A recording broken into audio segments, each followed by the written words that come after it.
Hi, welcome to my channel Kalavara. ഇന്ന് നമുക്കിതാ ഇത് രണ്ടെണ്ണം കിട്ടിയിട്ടുണ്ട്. നേന്ത്രവാഴ കൊലച്ചതാ. അപ്പോൾ പറമ്പ് പോയപ്പോൾ ഇത് രണ്ടെണ്ണം കൊണ്ടുവന്നിട്ടുണ്ട്. അപ്പോൾ ഇതെന്തിനാ ഉള്ളത് എല്ലാവർക്കും അറിയാം. കാരണം പണ്ടത്തെ പോലെയല്ല, ഇപ്പോൾ നമ്മൾ സൂപ്പർ മാർക്കറ്റിലൊക്കെ കയറിയാൽ ഇത് കാണാം നമുക്കല്ലേ. അപ്പം നമുക്ക് പിന്നെ പറമ്പിൽ തന്നെ ഇഷ്ടം പോലെ ഉണ്ടായതുകൊണ്ട് അതിൻ്റെ ആവശ്യമൊന്നുമില്ല. അപ്പോൾ ഞാനിതൊക്കെ അതിൽ ഒരെണ്ണം എടുത്തു. രണ്ടും നല്ല വലുതായിരുന്നു, അപ്പോൾ ഒരെണ്ണം മതി. അപ്പോൾ ഒന്നെടുത്ത് അതിൻ്റെ ഏറ്റവും മുകളിലെ പോളയ്ക്കൊന്ന് പൊളിച്ച് കളയട്ടെ കേട്ടോ. ഇതാണെങ്കിൽ നേന്ത്രവാഴൻ്റെയാണ്. നേന്ത്രവാഴൻ്റെ ആകുമ്പോൾ നമുക്ക് കുറച്ചും കൂടി ഒരു മൂപ്പും ആര് പോലെ ചണ്ടി പോലെയൊക്കെ കടിക്കും. നമ്മുടെ ചെറുവാഴ എടുക്കണ പോലെയല്ല. അപ്പോൾ ഇത് നമ്മൾ കുറച്ച് അധികം പൊളിച്ച് കളയും. അപ്പോൾ ഇതിൻ്റെ ഉള്ളത്തെ ഇത് ഞാൻ മാറ്റി വെക്കുന്നുണ്ട്. ഇതുകൊണ്ട് നമുക്ക് വേറൊരു പരിപാടിയുണ്ട്, അതും കൂടി ഞാൻ ഇതിൽ കാണിച്ചു തരാം കേട്ടോ. അപ്പോൾ ഇതിങ്ങനെ പിടിച്ച് കാണിച്ചു കൊടുക്കണം എന്തായിരുന്നു മക്കൾക്കായിരുന്നു. നമ്മളൊക്കെ ചെറുപ്പത്തിൽ ഇതിൻ്റെ ഉള്ളിൽ നിന്ന് ഒരു തേൻ പോലൊരു മധുരമുള്ളത് കുടിച്ചിരുന്നില്ലേ.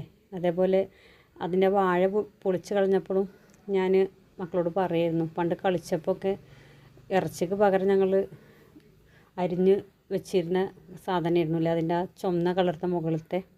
ഏതായാലും അതൊക്കെ ഞാൻ പൊളിച്ചു മാറ്റി കുനുകുന നല്ല ചെറുതായിട്ട് അരിഞ്ഞ് വെച്ചിട്ടുണ്ട്. എന്നിട്ട് അത് ഒരു ബൗളിലേക്ക് ഇട്ടു. ഇത് ഞാനൊരു തോരൻ വെക്കാനാണ് കേട്ടോ എടുക്കുന്നത്. അതിൻ്റെ മുകൾ ഭാഗമൊക്കെ നന്നായിട്ട് പൊളിച്ച് കളഞ്ഞിട്ട് കുറച്ചൊക്കെ ഉള്ളോട്ട് മാറിയിട്ടില്ല വെള്ള ഭാഗം വരുമ്പോൾ അതെടുത്താൽ മതി. അപ്പോൾ ഇതിൽ ഒരു കറ ഉണ്ടാവും. അപ്പോൾ ആ കറ കളയാൻ വേണ്ടിയിട്ട് ഞാൻ പൊതുവേ കഞ്ഞിവെള്ളത്തിൻ്റെ പറ്റടി ഭാഗമല്ല തെളിയെടുത്തിട്ടാണ് ഒഴിച്ചു വെക്കൽ. പക്ഷേ ഇപ്പം എൻ്റെ ചോറ് വേവുന്നേ ഉള്ളൂ. അപ്പോൾ ഞാനൊരു ഇളം ചൂടുവെള്ളം ഒഴിച്ചു വെച്ചു. അപ്പോൾ പെട്ടെന്ന് തന്നെ അതിൻ്റെ കറ ഇളകിക്കോളും. എന്നിട്ട് അതവിടെ കിടക്കട്ടെ. അപ്പോഴേക്കും ഞാനൊരു ചട്ടി വെച്ച് കുറച്ച് വെളിച്ചെണ്ണ ഒഴിച്ചിട്ടുണ്ട്.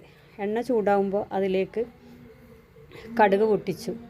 എന്നിട്ട് അതിലേക്ക് നമ്മൾ സാധാ തോരൻ വെക്കണ പോലെ തന്നെ കറിവേപ്പില ഒക്കെ ഇട്ടുകൊണ്ട് നമ്മൾ പിന്നെ ഇതിപ്പോൾ ഞാൻ ഇതുപോലെ കടുക് പൊട്ടിച്ചിട്ട് നമ്മൾ തേങ്ങയൊക്കെ ചതച്ചിട്ട് അങ്ങനെയാണ് തോരൻ വെക്കുന്നത്. അല്ലാതെ ഇതിൻ്റെ കൂടെ നമ്മൾ വൻപയർ വേവിച്ചതും ഇട്ടുകൊണ്ട് വെക്കട്ടോ. ഇപ്പോൾ ഞാനിത് വലുതായതുകൊണ്ട് ഇതന്നെ ഒരുപാടുണ്ട്. അപ്പോൾ ഞാൻ ഇത് ഒറ്റയ്ക്ക് തന്നെ ഇട്ട് വെക്കാമെന്നാണ് വിചാരിച്ചത്.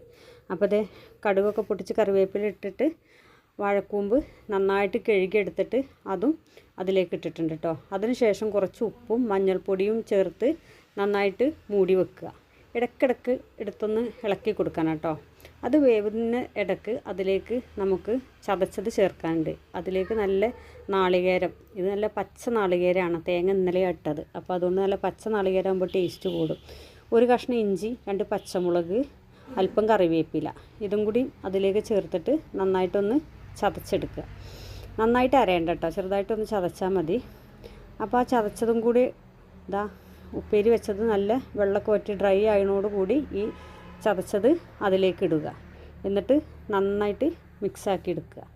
അപ്പോൾ നല്ല അടിപൊളി തോരൻ റെഡിയായി. ഇപ്പം നമ്മൾ വൻപയർ ഇട്ടിട്ട് വെക്കുകയാണെങ്കിൽ വൻപയർ കുതിർത്തി വേറെ വേവിച്ച് വെക്കണം കേട്ടോ. എന്നിട്ട് ഈ തേങ്ങ ഇടുന്ന കൂട്ടത്തിൽ തേങ്ങ ഇടാതെ നമ്മളതിന് പകരം വൻപയർ ചേർത്താൽ മതി കേട്ടോ. അപ്പോൾ തേങ്ങ ഇതിലേക്ക് ചേർക്കണ്ട. രണ്ടും നല്ല ടേസ്റ്റാണ് കേട്ടോ. നമുക്ക് ചിലപ്പോൾ ചെറിയ കായൊക്കെയാണ് കിട്ടണമെന്ന് വെച്ചാൽ അതുപോലെ വൻപയർ ചേർത്ത് വെച്ചാൽ മതി. ഇപ്പോൾ ഇനി അതവിടെ റെഡിയായി. ഇനി ഇതിൻ്റെ നമ്മൾ ആ ഉള്ളിലെ പൂവ് മാറ്റിയില്ലേ, ഇതെന്തിനാന്നുള്ളത് ഞാൻ പറയാം. ഇതിങ്ങനെ പൊളിച്ച് ഇതിൻ്റെ ഉള്ളിലിങ്ങനെ ചെറിയ ഒരു ആര് പോലെ ഉണ്ടാവുമല്ലോ, ഒരു മഞ്ഞ വെള്ള കളറിൽ ആ പൂവിൻ്റെ ഉള്ളിൽ ഒരു ആര് പോലെ ഉണ്ടാവും. അത് നമ്മൾ മാറ്റിയെടുക്കണത്. അപ്പോൾ അതെല്ലാം മാറ്റി ക്ലീനാക്കി ഞാൻ അവിടെ വെച്ചിട്ടോ. എന്നിട്ടൊരു ബൗളിലേക്ക് കുറച്ച് കടലമാവ് എടുത്തിട്ടുണ്ട്. അതിലേക്ക് കുറച്ച് ഉപ്പ്, മഞ്ഞൾപ്പൊടി, അതേപോലെ കായപ്പൊടി, പിന്നെ കാശ്മീരി ചില്ലി, ഇത് കുറച്ച് ചിക്കൻ മസാലയാണ് കേട്ടോ. ബീഫ് മസാല, ചിക്കൻ മസാല ഏതും ചേർക്കാം കേട്ടോ. അപ്പോൾ ഇതെല്ലാം കൂടെ നന്നായിട്ട് മിക്സാക്കുക. കുറച്ച് കുരുമുളക് പൊടി വേണമെങ്കിൽ ചേർക്കാം കേട്ടോ, ഞാൻ ചേർത്തിട്ടില്ല, അതും കൂടിയും ചേർക്കാം. അപ്പോൾ ഇതെല്ലാം പാടെ നമ്മൾ ഒരു ബജി മാവ് പോലെ കലക്കിയെടുത്തിട്ടുണ്ട്. കടലമാവിലാണ് നമ്മൾ ഈ മസാലകളൊക്കെ ഇട്ട് കലക്കുന്നത് കേട്ടോ.